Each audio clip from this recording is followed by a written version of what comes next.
আসসালামু আলাইকুম, মিরাজ ব্লগে সবাইকে স্বাগতম। আশা করি সবাই ভালো আছেন।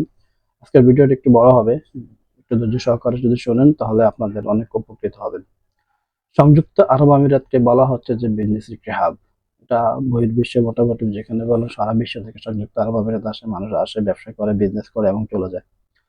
তো আপনি যদি সংযুক্ত আরব আমিরাত এসে ব্যবসা করতে চান, সেক্ষেত্রে আপনাকে কতগুলো পদক্ষেপ গ্রহণ করতে হবে। এই ক্ষেত্রে আমাদের বাংলাদেশের প্রবাসী ভাইরাই বিজনেসের ক্ষেত্রে এসে অনেক স্ক্যামের শিকার হচ্ছে, অনেক প্রতারিত হচ্ছে।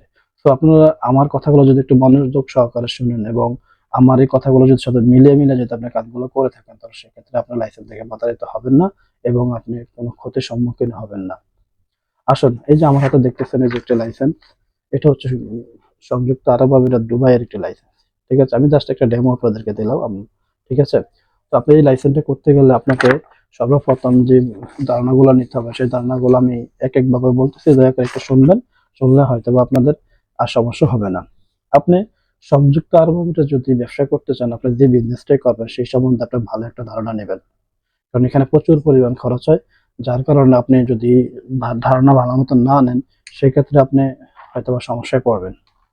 ২ নম্বর হচ্ছে আপনার লাইসেন্সটা কোন ক্যাটাগরির, কমার্শিয়াল নাকি সিভিল নাকি মেরিন, এগুলো একটু যাচাই বাছাই করে নেবেন।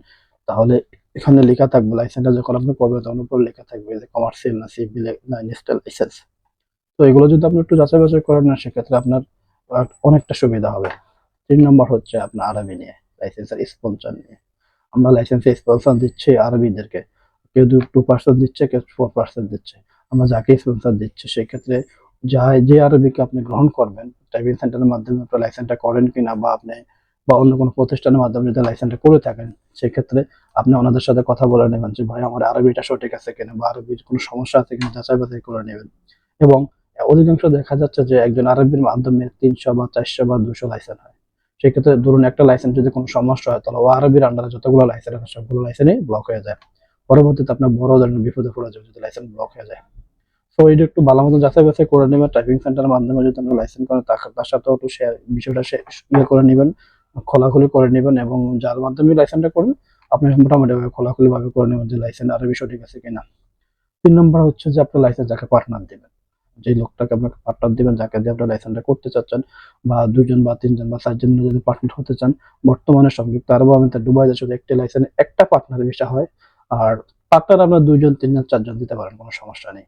তো এগুলো একটু আপনারা ভালো মতন ইয়ে করে নেবেন পার্টনারদের সাথে, যাতে প্রতি বছরই পার্টনাররা আপনার সাথে একত্রিত হয়ে লাইসেন্সটা রিনিউ করতে পারে কিনা। ঠিক আছে? এটা একটু ভালো মতো বেছে করেন। ৪ নম্বর হচ্ছে আপনার যে বিজনেসটা করবেন, ওই বিজনেসটার অ্যাক্টিভিটি গুলা আপনার লাইসেন্সে আছে কিনা সেটা একটু আপনি খেয়াল করে নেবেন। হ্যাঁ? ৬ নম্বর হচ্ছে আপনার লাইসেন্স যখন আপনি করবেন, সেক্ষেত্রে আমরা এখানেই অনেকে ভুল করে, বা আমার অনেক ভাই বাংলাদেশি ভাই এই বিষয়টা জানে না। ইমিগ্রেশন কার্ড লাইসেন্স করার পর যখন আমরা ইমিগ্রেশন কার্ডটা আমাদের হাতে আসে, ইমিগ্রেশন কার্ডে যার নামে পাওয়ার থাকবে, আরবির নাম থাকবে, এবং লাইসেন্স যে পার্টনার আছে পার্টনার নাম থাকবে। অনেকাংশ দেখা যায় যে লাইসেন্স পার্টনার দিয়ে দিচ্ছে আমরা একজনকে, কিন্তু পাওয়ার হয়েছে আরেকজনের নামে।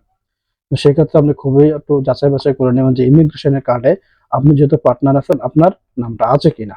হুম, যদি ইমিগ্রেশন কার্ডে আপনার নামটা থাকে, সেক্ষেত্রে আপনার সিগনেচার কার্ড হবে, নাহলে আপনার সিগনেচার কার্ড হবে না।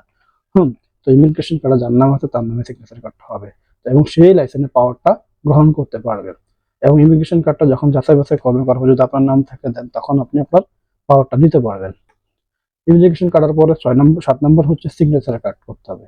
সিগনেচার কার্ড করার পরে সিগনেচার কার্ডের মাধ্যমেই হচ্ছে লাইসেন্সের পাওয়ারটা, এবং যার নামে সিগনেচার কার্ডটা হবে লাইসেন্সের আন্ডারে, সে এই লাইসেন্সে ঢুকে ভিসা অ্যাপ্লিকেশন হইতে লোকাল যত তার এমপ্লয়ি আছে সকল সকল কাজ সে করতে পারবে।